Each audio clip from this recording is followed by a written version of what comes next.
A baby boy and a baby chimp. Same house, same toys, same crib. One experience to prove nurture could beat nature. But what started as curiosity turned into tragedy when the child began acting more like the chimp. This is the real story of Donald and Gua, the experiment that blurred the lines between human and animal. The story begins with Winthorpe and Luella Kellogg, a husband and wife research team from Indiana. They had a newborn son named Donald and a fascination with animal learning.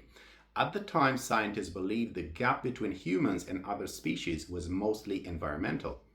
Give an animal enough human care, they thought, and maybe it could cross the bridge. In 1931, the Kelloggs adopted a 7-month-old chimpanzee named Gua. Their idea was simple but radical. Raise her side by side with baby Donald in a loving human home, treat them equally, and document what happens. Both babies wore diapers. Both slept in cribs. Both ate oatmeal and bananas from spoons. The family spoke to Gua in baby talk, played peekaboo, measured reactions, and filmed hours of footage.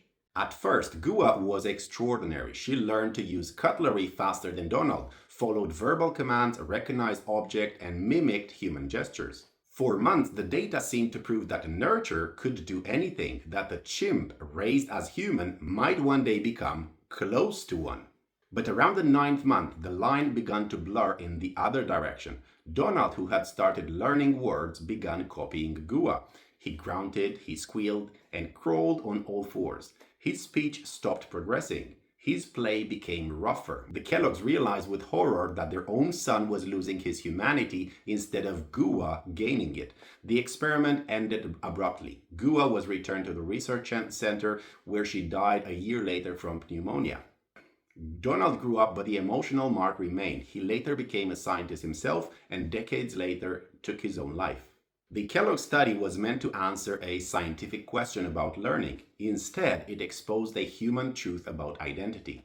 The experiment showed that environment can indeed shape behavior, but it can't erase deep roots. Love can shape us, but it can't rewrite the code of life. When you try to make two worlds identical, both begin to lose what makes them whole. And that's what makes this story so haunting. It wasn't an act of cruelty, it was an act of hope that went wrong.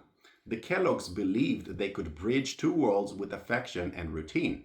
But what they discovered was that the real connection requires difference to be acknowledged, not erased. When you look closer, this isn't just about a chimp and a child. It's a mirror for every place where two different identities meet. Think about immigration, adoption, or mixed cultures. When people move into a new world, especially adults, they absorb some of it, but they also bring their own world with them. The host culture changes too. Both adapt, both bend, neither becomes the other completely. But that's not a failure, it's nature. The Kelloggs expected Gua to become more human. Instead, both she and Donald become something in between. Half human, half chimp, belonging fully to neither. In the same way, modern societies sometimes expect full assimilation. You gotta speak this way, you gotta act this way, you gotta believe this or that. But when you demand complete transformation, you risk the same outcome. You create people who don't feel fully at home anywhere. The real danger is the illusion that sameness equals harmony. True harmony comes from coexistence but without erasure, where each side can stay itself even while learning from the other.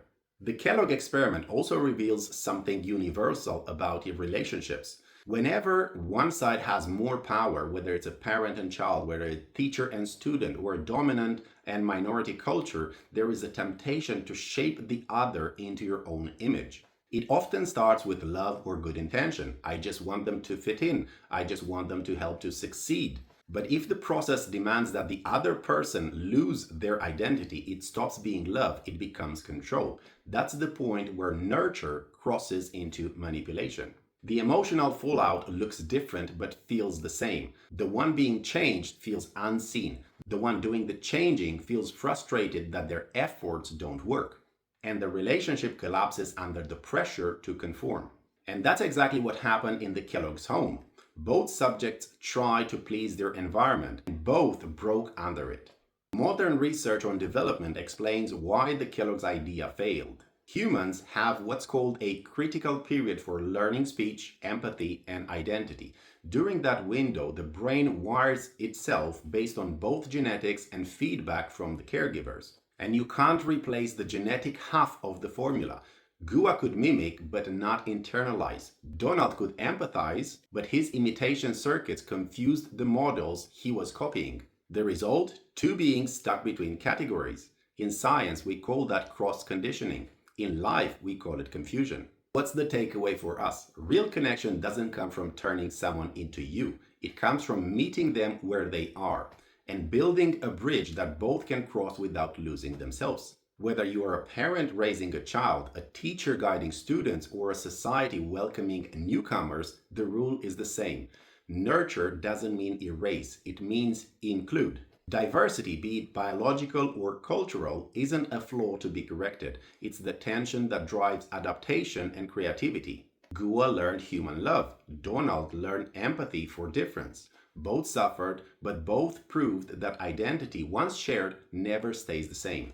If you want to see this experiment playing out today, look for moments where one side of a relationship demands total imitation. A company that says it values diversity but only hires people who think or look alike. A family that claims to be open-minded but mocks every tradition that doesn't match theirs. A government that welcomes outsiders then punishes them for being different. These are all modern versions of Kellogg's experiment, attempts to raise Gua like Donald instead of learning how to live beside her. The antidote to this is empathy mixed with boundaries. You can share, teach, and influence, but you must let the other side keep its soul. In the end, the Kellogg's asked the wrong question. It was never, can a chimp become human? It was, can humans love something different without trying to change it? And that question is still unanswered. We keep replaying it between countries, generations, even online communities, trying to prove that sameness equals peace. But maybe the real mark of civilization isn't how well we convert others, it's how gently we coexist with the difference. If this story made you rethink what it means to belong, please subscribe to The Dark Mirror. I'll see you on the next one.